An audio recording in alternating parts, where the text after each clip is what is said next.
आदेश आदेश में एकतानाथ गुरु योगी तुलसीनाथ जी बापू श्री शनिदेव मंदिर भवनाथ तलेटी गिरनार जूनागढ़ गुजरात। रामायण में बंदो अवधपुरी अति पावनी सरज सरी कली कलुष नसावनी, इनके बारे में पिछले वीडियो में बात की थी कि गोसाई जी तुलसीदास जी अब अवधपुरी और सरयू की वंदना करते हैं। दोनों की अलग अलग वंदना नहीं की है क्योंकि वो दोनों अलग नहीं है। अवध धाम जितना पावन है, कितना पावन है ये भी हमने पिछले वीडियो में देखा था कि 60,000 वर्षों तक अगर गंगा जी में स्नान करें और आधा पल अवध में हमें रहने का एक मौका मिले तो एक सा पुण्य प्राप्त होता है। तो कितना प्रभाव इस द्वारा गोसाई जी ने बताया है हमें अवधपुरी का। और अवधपुरी इतनी ही पवित्र और पावन है, इसीलिए तो स्वयं नारायण ने वहां जन्म लेने के लिए वो भी आतुर थे, वो भी तत्पर थे। तो सरयू और अवध ये दोनों अलग नहीं है, दोनों एक ही है।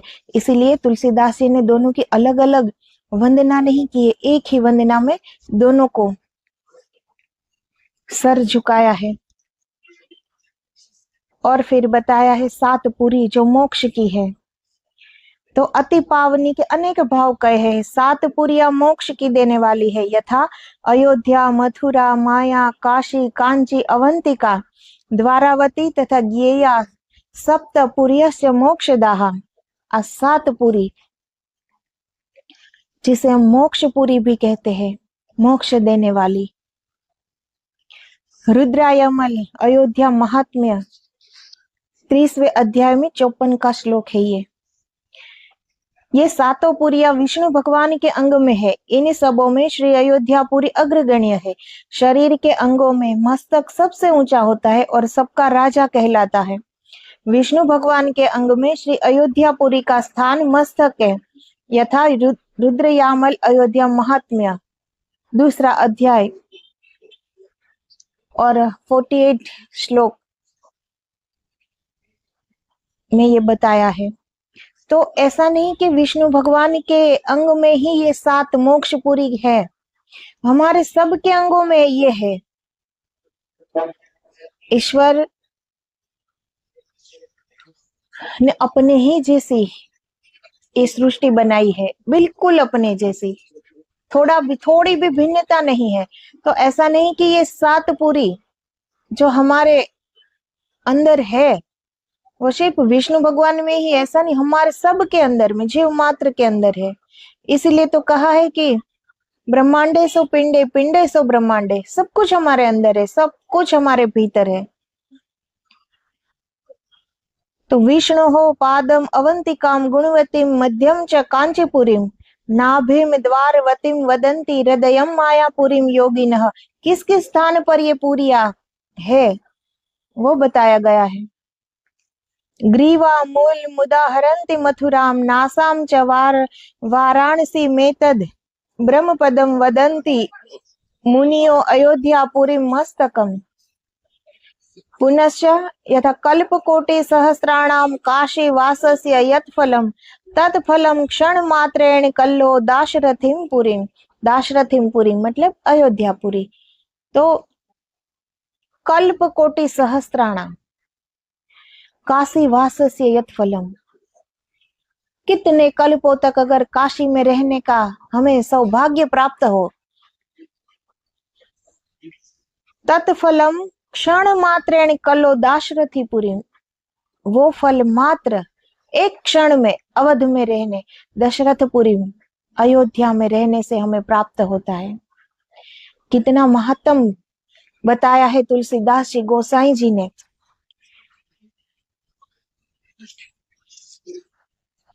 तो ये जो सारी मोक्ष पूरी है ये हमारे सबके अंदर है, सबके अंदर। विष्णु भगवान के अंदर ही ऐसा नहीं है, सबके अंदर है, लेकिन हमने कभी अपने अंदर देखा नहीं। बाहर एक तो हम सब कुछ देख लेते हैं लेकिन अपने भीतर तो कभी देखा नहीं हमने, क्योंकि हम आदी हो गए हैं। बाहर का सब कुछ देखने के हम आदी हो गए हैं, इसीलिए हम अपने ही भीतर झांक कर नहीं देख सकते। इसीलिए ये हमें मालूम नहीं होता, इसीलिए हम बाहर की यात्रा में जाते हैं। जिस योगी जन को ये पता लग जाता है कि जितना भी बाहर है उतना ही हमारे भीतर है, तो उनकी दौड़ रुक जाती है, उनकी बाहरी यात्रा बंद हो जाती है और अंदर की यात्रा शुरू हो जाती है। बाहरी की यात्रा से कुछ भी प्राप्त नहीं होगा, लेकिन आंतरिक अंदर की यात्रा से हम अपने आप को, स्वयं को पालेंगे। बाहर की यात्रा, जो पहले के समय में जो यात्रा होती थी वो पैदल चलकर होती थी, किसी वाहन का उपयोग नहीं लिया जाता था, पैदल होती थी। ऐसा क्यों होता था? क्योंकि उस समय में इतना काम था लोगों को कि अलग से समय निकालना बड़ा मुश्किल था। इसलिए यात्रा का महत्व कि वो पैदल चलते चलते अपने ईश्वर का नाम जपते जपते यात्रा करते थे। हाथ में मोबाइल लेकर फोटो खींचते खींचते यात्रा, उसे यात्रा नहीं कहते, इसे घूमना फिरना कहते हैं, जो आज हम सब करते हैं, सब करते हैं। कुछ अच्छा दृश्य देखा, प्रकृति में ईश्वर को कभी नहीं देखते हम, बस यही देखते हैं कि अच्छा है, अच्छा दृश्य है, अच्छी फोटो आएगी, तुरंत मोबाइल पे हाथ जाती है। अच्छा दृश्य देखकर ईश्वर को धन्यवाद नहीं निकलता हमारे अंदर से। इतना हमें कोई लगाव ही नहीं है ईश्वर के साथ कि उसकी रचना को हम देख सके, उसकी रचना को हम धन्यवाद कह सके। इतना प्रेम कहाँ है ईश्वर के प्रति हमें? तो इसे यात्रा नहीं कहते। पहले के समय में ये महत्तम था, और इसी भाव से कि यात्रा में जा रहे हैं, उसी भाव से यात्रा की जाती थी। तो सबका दोष भी नहीं है, समय ऐसा चल रहा है। कलयुग प्रथम चरण ये चल रहा है, इसलिए ये समय सब पर भारी है। अगर हम भारी होने दे तो, अगर न होने दे तो, तुलसीदास जी ने कहा है कि रामचरण अनुरागी के अंदर कभी भी कली का प्रवेश नहीं होगा। लेकिन हम दोनों हाथ पसार के खड़े हैं कि आओ मुझे बांध दो। हम राजी हो जाते हैं इस समय के बंधन में। जैसे सब भीड़ जी रही है वैसे ही हमें भी जीना है। अलग से कभी सोचा नहीं है कि हमें क्या चाहिए, क्या करना है। इतना समय भी तो नहीं है आज किसी के पास। और जैसा समाज जीता है, जैसा संसार जीता है, जैसे भीड़ करती है वैसे कर देने में कोई दिमाग का भी खर्च नहीं होता, कुछ बैठ के सोचना भी नहीं पड़ता, सब करते हैं, चलो कर दो। तो ये 7 पूरी, मोक्ष पूरी, लोग कितना तड़पते हैं कि इस पूरी में दर्शन करने जाना है। हमारे ही अंदर है, न जा सके तो, लेकिन हम बाहर जा सकते हैं, अपने भीतर नहीं जा सकते। तो ये सारे अंग तुलसीदास जी ने जो यहाँ वर्णन किया है वो सारे हमारे अंग है कि किस किस अंग में किस किस मोक्ष नगरी का निवास है। तो सब पावनी है और ये अति पावनी है। तो ये 7 मोक्षपुरी बहुत पवित्र है, पावन है। लेकिन जो ये अयोध्या है ये सबसे अति पावनी है, अति पावन है। तो मोक्षपुरी मतलब उसमें हम अगर रह ले, उसका सिर्फ यही अर्थ नहीं होता कि मोक्षपुरी में रहने से ही हमें मुक्ति प्राप्त हो जाती है। लेकिन ऐसा जितनी पावन, जितनी पवित्र ये नगरिया है, उतना ही पावन हमारा जीवन होना चाहिए, इतना ही शीलवान, इतना ही पवित्र कि अच्छा कार्य करे, अच्छा सोचे, अच्छा बोले, जो भी करे ईश्वर के साक्षी से कि वो देख रहे हो। हमारा जीवन अगर इतना पावन हो जाए, किसी भी स्थान पर हम मुक्त हो सकते हैं, किसी भी स्थान पर। ऐसा नहीं कि इस 7 पूरी में रहे तो ही मुक्ति मिलेगी। जीव मात्र में ये 7 पूरी अपने ही भीतर है, किसी भी स्थान पर हम मुक्त हो सकते हैं। अगर जीवन ऐसा हो जाए, जीवन इतना पावन हो जाए, तो कहीं भी मुक्ति प्राप्त हो सकती है। गोलोकादि पावन है क्योंकि इसके अंशांश है, यह अंशी है इसीलिए अति पावनी है। तो वो जो ईश्वर है उस परम अंशी के, यहाँ सब हम उन्हीं के ही अंश है, उस परम अंशी के ही हम अंश है। लेकिन हमें कभी पता ही नहीं चलता ना, अपने आप को एक साधारण समझ कर हम जिए जाते हैं कि सब करते हैं चलो किए जाओ। लेकिन हम क्या प्राप्त करने के लिए आए हैं और हम क्या प्राप्त करने के लिए ये दौड़ रहे हैं, इस बीच का तफावत अगर जो हमें मालूम हो जाए तो भी बहुत है। अगर बैठकर इतना सोचा जाए कि क्या साथ आएगा और क्या पाने के लिए हम आए हैं, सब कर रहे हैं ऐसा ही करना है कि कुछ अलग करना है। ईश्वर ने सबको दिमाग दिया है, अगर ऐसा ही करना था कि एक के पीछे ही लाइन हमें करनी थी तो ईश्वर एक को ही दिमाग देते ना, सबको नहीं देते फिर। लेकिन सबको दिया है ईश्वर ने दिमाग, तो सबको सोचना चाहिए कि क्या करना चाहिए क्या नहीं करना चाहिए, तो जीवन को इतना पवित्र बनाए। ये शरीर एक मंदिर है, इसे बिगाड़िए मत। आज जो सब व्यसन करते हैं, खुशी के लिए करते हैं ना, कोई खुशी के लिए करते हैं, कोई दुख भुलाने के लिए करते हैं, तो वो व्यसन में कोई पूरी जिंदगी तो व्यसन में रहेंगे नहीं, होश में तो आएंगे ही ना, तो दुख खड़ा ही रहेगा ना। लेकिन ये समझने की बात है, सब नहीं समझते। ये शरीर ये हमारा नहीं है, हमें कोई हक नहीं है इसे बिगाड़ने का। ये एक मंदिर है जिसमें हमारे परमात्मा विराजमान है। हम मंदिर पर भी जाते हैं जो ईंट और पत्थरों से बना है मंदिर, उस पर भी क्या हम कूड़ा कचरा फेंकते हैं वहां, क्योंकि हमें पता रहता है कि ये मंदिर है। तो ये शरीर में और हमारी करनी में क्यों पता नहीं चलता कि ये भी ईश्वर का मंदिर है। तो इतने होश से हम जिए, इतने सजग होके जिए हम, तो बहुत से बुरे कर्म से बच जाएंगे, जीवन पावनता की ओर चलता जाएगा। तो जितना भी ये शरीर को हम पावन रखेंगे उतना ही हमारा मन पवित्र होगा, जितना मन पवित्र होगा उतना ही विचार हमारे पवित्र होंगे, और विचार जितने पवित्र होंगे ऐसा ही हमारा जीवन होगा। कुछ सोच के ही हम जीवन जीते हैं ना, तो सोच अगर पवित्र हो गई तो सब कुछ हमारे यहाँ तो अच्छा ही होगा। वशिष्ठ संहिता अयोध्या नगरी नित्या सच्चिदानंद रूपिणी यदंशाशेन गोलोक वैकुंठाद्या प्रतिष्ठिता। पावन को भी पावन करने वाली श्री सीताराम जी का निवास और विहार स्थल होने से अति पावनी है। तीर्थराज प्रयाग कहीं नहीं जाते, पर श्री राम नवमी को वे भी श्री अवध आते हैं।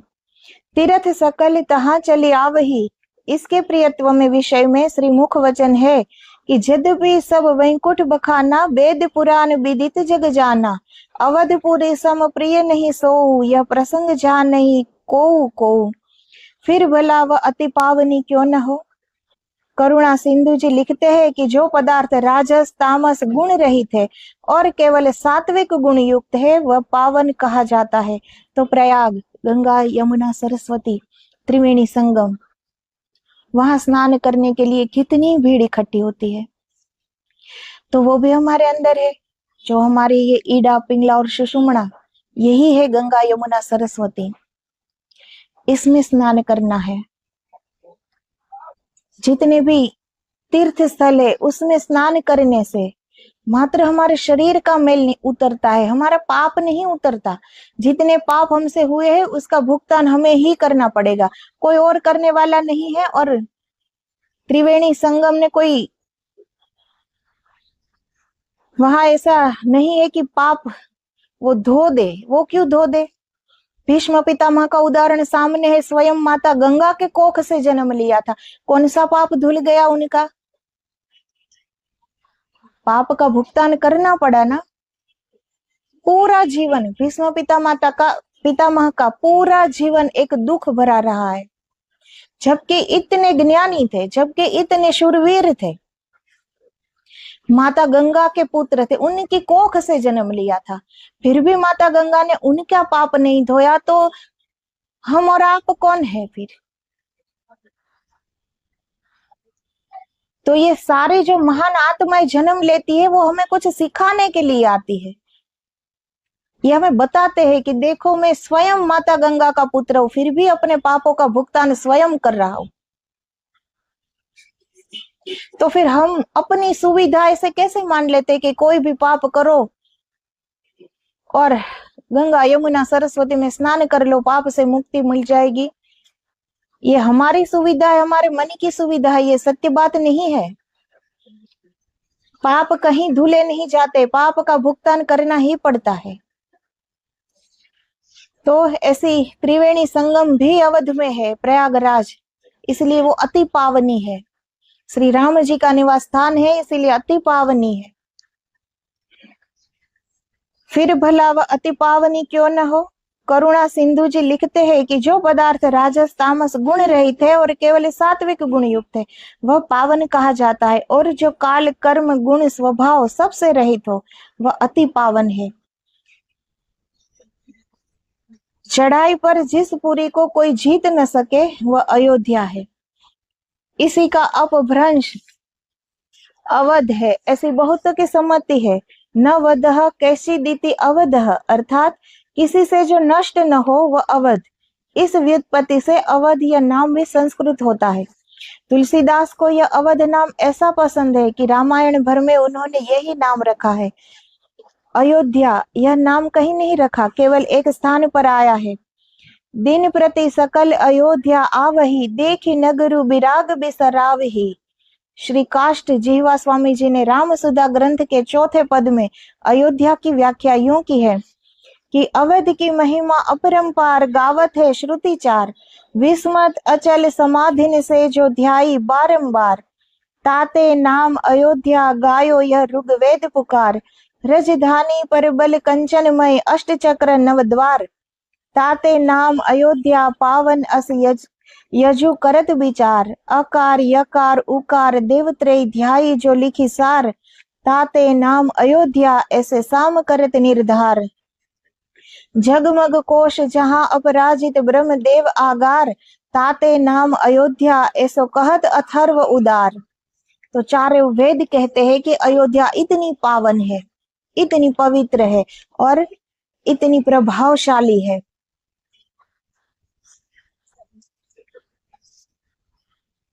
अकार यकार उकार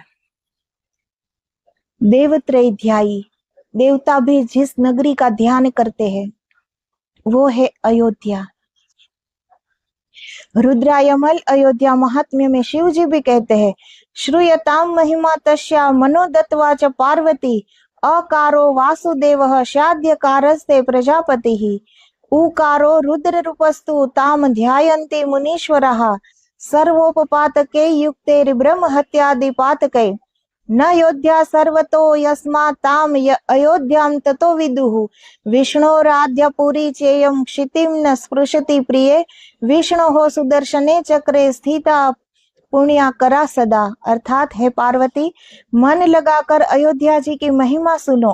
वासुदेव है, यह ब्रह्मा और उ रुद्र स्वरूप है, ऐसा मुनीश्वर उसका ध्यान करते हैं।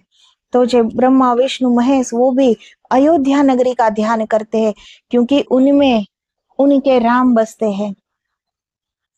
तो दशरथ राजा के घर श्री राम जी ने जन्म लिया, सिर्फ उस राम की बात नहीं हो रही है। ये आदि अनादि राम, तो आदि अनादि शाश्वत है। ऐसा नहीं कि दशरथ राजा के घर जन्मे तभी हमें राम जी मिले, ऐसा नहीं है। वो तो उनका अंशावतार था।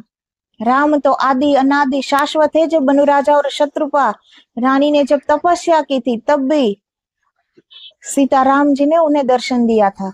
तो वो आदि अनादि शाश्वत है। तो त्रिदेव भी उनकी अयोध्या का ध्यान करते हैं, क्योंकि उनमें उनके राम बसते हैं। ऐसा मुनीश्वर उसका ध्यान करते हैं। सब पातक और उपपातक मिलकर भी उससे युद्ध नहीं कर सकते, इसीलिए उसको अयोध्या कहते हैं। विष्णु की यह आद्यापुरी चक्र पर स्थित है, पृथ्वी का स्पर्श नहीं करती। ये शिव जी ने अपने मुखारविंद से कहा है, ये कोई सुनी सुनाई बात नहीं है। ये शिव जी ने कहा है कि अयोध्या पूरी पृथ्वी को स्पर्श नहीं करती, वो विष्णु भगवान के चक्र पर स्थित है।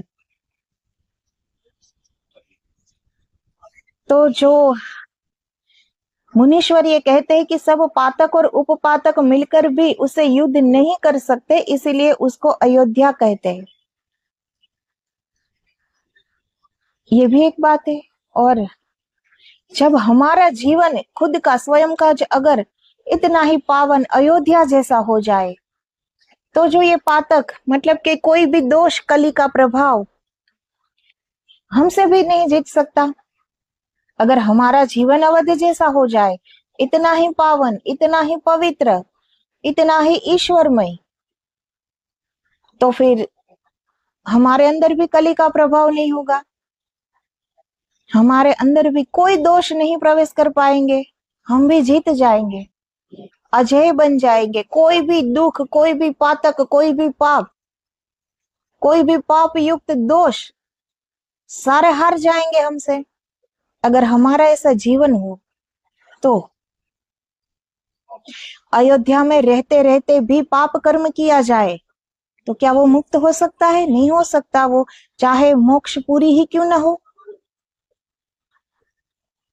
इतनी सस्ते में मोक्ष नहीं मिलता, जन्मों लग जाते हैं। जन्म तो क्या, जन्मों लग जाते हैं। हमने पहले की सुनी होगी कि असुरों जब तपश्चर्या करते थे, कितने हजारों हजारों साल तक तपश्चर्या करते थे, फिर भी परमात्मा प्राप्त न होते थे, फिर भी उनकी आशा बाकी रहती थी। इसीलिए तो वो मुक्त न हो पाए ना, इसीलिए उसे असुर कहा जाता है। तो जन्म नहीं पर जन्मों लग जाते हैं मुक्त होने में। मुक्ति इतनी सहज नहीं है कि मोक्षपुरी में रहने मात्र से मुक्ति मिल जाए और कुछ भी वहां कर्म, पाप कर्म भी करो, और अगर हम ये समझे कि ऐसे मोक्ष नगरी में रह रहे हैं तो हमारा कुछ नहीं बिगड़ेगा, तो ये बिल्कुल गलत है। कहीं भी रहो, सारे ईश्वर की ही भूमि है। ये सातपुरी को मोक्षपुरी कहा है, लेकिन बाकी धरती भिन्न थोड़ी है। ये सारी धरती एक ही परमात्मा ने बनाई है और एक ही है, उसमें कोई भेद नहीं है। ये भेद तो हमने किया है कि ये है, ये अयोध्या है, ये है। ईश्वर ने तो धरती ही बनाई थी ना, वहां कोई भेद नहीं था कि इसको नाम दे। तो फिर ऐसा नहीं समझना चाहिए कि मोक्षपुरी में रहते अब कुछ भी करने के लिए आजाद है, कुछ भी करो मुक्ति मिल जाएगी। बिल्कुल नहीं मिलेगी।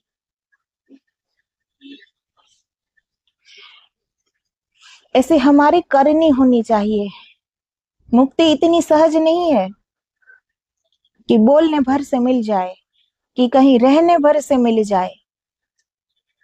उनके लिए हमारा प्रयास होना चाहिए, हमारा जीवन ऐसा होना चाहिए, हमारी सोच ऐसा होनी चाहिए, हमारा हृदय ऐसा होना चाहिए। सारे जो गुण है इंसान के, वो हमारे भीतर होने चाहिए।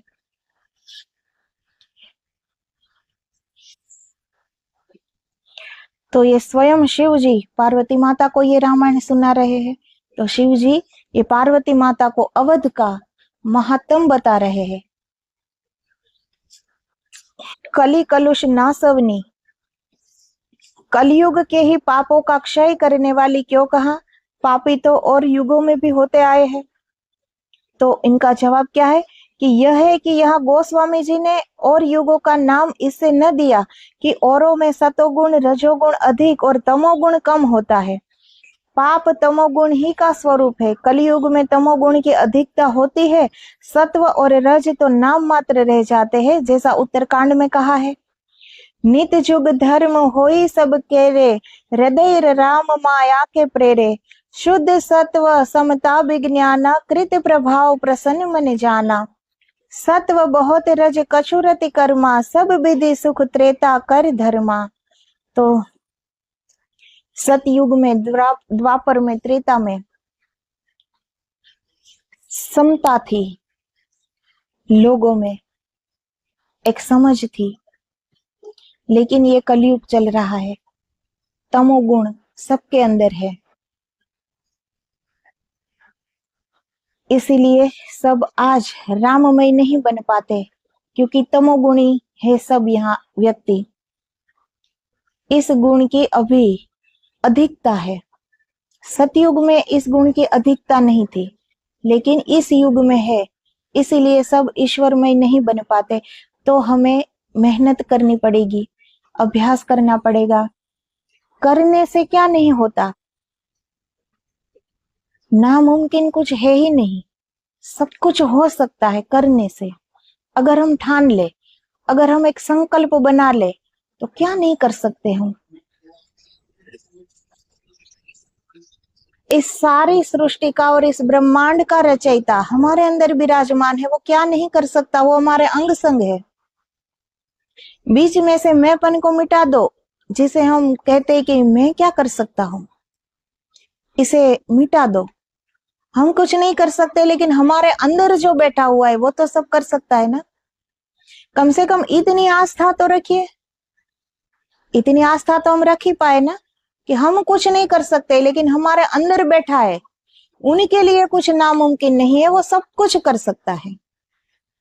लेकिन चलने की तैयारी तो हमारी होनी चाहिए ना। अगर हम ये अड़ग संकल्प कर ले कि मुक्ति पानी है, मुक्त होना है, तो कौन रोक सकता है। यहाँ कोई भी अड़चन नहीं है, कोई नहीं रोक सकता किसी को, अगर स्वयं चलना चाहे तो।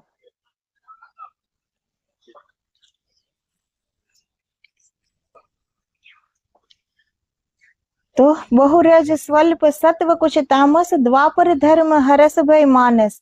तामस बहुत रजुगुण थोरा, कली प्रभाव विरोध चहुओरा। पुनः श्री मुख वचन है कि ऐसे अधम मनुज खल कृत युग त्रेता नाही, द्वापर कछुक वृंद बहु होय कलियुग माही। कलि केवल मल मूल मलीना, पाप पयो निधि जन मन मीना। जब ऐसे कली के कलुष की नाश करने की शक्ति है, तो अल्प पाप बेचारे किस गिनती में होंगे। तो प्रभु नाम में ये शक्ति होती है। प्रभु नाम अगर इतना जो कठिन कलयुग चल रहा है, उनको अगर वो नाश कर सकता है, तो हमारे छोटे मोटे पाप भी वो नाश कर सकता है। मतलब नाश नहीं होता, भुगतना तो पड़ता ही है, लेकिन वो पाप कर्म फिर हमसे होता नहीं है, क्योंकि ईश्वरमय जीवन है। जैसे कोई दूसरा खड़ा होता है तो गलत नहीं करते ना हम, कि वो देख रहा है, शर्म आएगी, कैसा नहीं करना चाहिए। तो यहाँ जीव मात्र को पता है कि क्या करना चाहिए, क्या नहीं करना चाहिए, सबको पता है। अगर दो लोग खड़े हो तो अच्छे से ही पेश आएगा, फिर वहां क्यों कुछ गलत नहीं करते हम, क्योंकि पता है कि देख रहे हैं। तो ईश्वर की साक्षी रखे, वो भी देख रहा है हम क्या सोच रहे हैं, हम क्या कर रहे हैं, सब कुछ तो वो देख रहा है। वो कहाँ नहीं है, वो सब कुछ देख रहा है। तो इस ईश्वर में अगर हम जीने लगे उन्हीं की साक्षी में, कि वो देख रहा है, वो सुन रहा है, हम क्या सोच रहे हैं वो भी उन्हें पता है, क्या कर रहे हैं वो भी देख रहे हैं, तो स्वतः कोई गलत काम नहीं होगा। फिर जैसे दूसरा खड़ा हो तो हम नहीं करते, वैसे ही फिर ईश्वर की मौजूदगी को स्वीकार करो। हम माने ना माने, सत्य असत्य तो नहीं हो जाता। ईश्वर की मौजूदगी चारों ओर है, कहाँ नहीं है वो, तो वो देख ही रहा है। तो अगर ये हम स्वीकार कर ले तो फिर पाप होगे ही नहीं, कि पापों का नाश करना पड़े, पाप होगा ही नहीं। अगर कुछ भी न करो, कर पाए हम कुछ भी नहीं, परमात्मा के दर्शन भी ना कर पाए, न जप तप न साधना उपासना कर पाए, चलो कुछ ना कर पाए, लेकिन अच्छे से जीवन तो जी सकते हैं ना। पवित्रता से, पावनता से अपनी एक सोच को इतनी पावन रखी जाए तन मन वचन कर्म सब पावन रखे जाए, इतना तो हो सकता है ना। ये ध्यान उपासना जप तप ये न हो सके चलो, लेकिन इतना तो हो ही सकता है कि जैसा हमको ईश्वर ने बनाया है, जब आखिरी सांस हो तो हम ऐसा कि ऐसा ईश्वर को लौटा सके। तो सात पूरी तो पावन है ही, लेकिन हमारे शरीर को ही अयोध्या नगरी बनाए हम इतनी पावन, और इसी शरीर में आत्मा राम, वो परमात्मा परम ब्रह्म परमात्मा विराजमान ही है। तो इस शरीर को अयोध्या समझकर अगर जीवन जिया जाए कि ये अयोध्या है, अंदर राम विराजमान है जो सब कुछ देख रहा है, तो फिर कोई पाप कर्म न होगा। कम से कम हम बंधन मुक्त तो हो सकेंगे ना, और बंधन बांधेंगे तो नहीं ना फिर। तो आगे तुलसीदास जी क्या कहते हैं वो कल के वीडियो में देखेंगे। तो जय सिया राम, आदेश आदेश, जय गुरुदेव।